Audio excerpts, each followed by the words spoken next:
A violent assault on a deaf pensioner at a Merseyside bus stop has resulted in a 21-month prison sentence for 48-year-old Lee Nichols, whose extensive criminal history includes 124 previous convictions.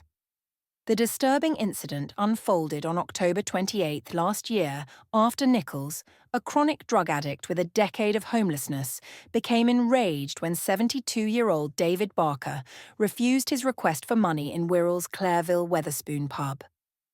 Liverpool Crown Court heard how Nichols reacted aggressively when the elderly man told him to F off, and subsequently took his photograph, prompting a torrent of abuse about the victim's hearing impairment.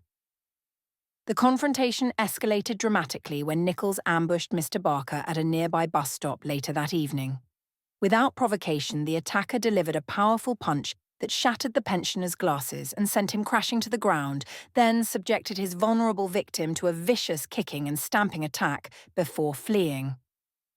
The assault left Mr. Barker requiring 2 days of hospital treatment at Arrow Park Hospital for multiple injuries, including a broken finger.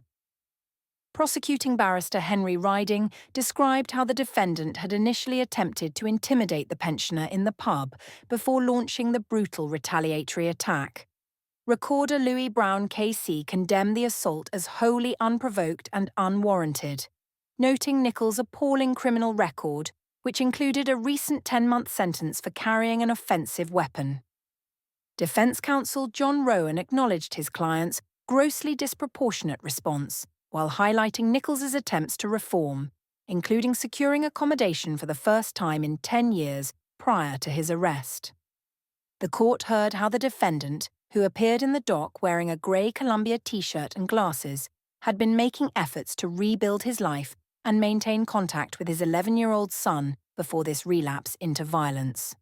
Despite mitigation arguments citing Nichols' struggles with addiction and homelessness, the judge emphasized the severity of attacking a vulnerable elderly man, stating the guilty plea represented the only substantial mitigating factor.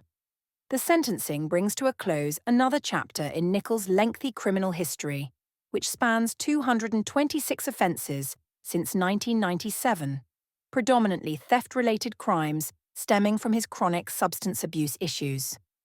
Local authorities continue to address the challenges posed by repeat offenders with complex needs in the Merseyside area.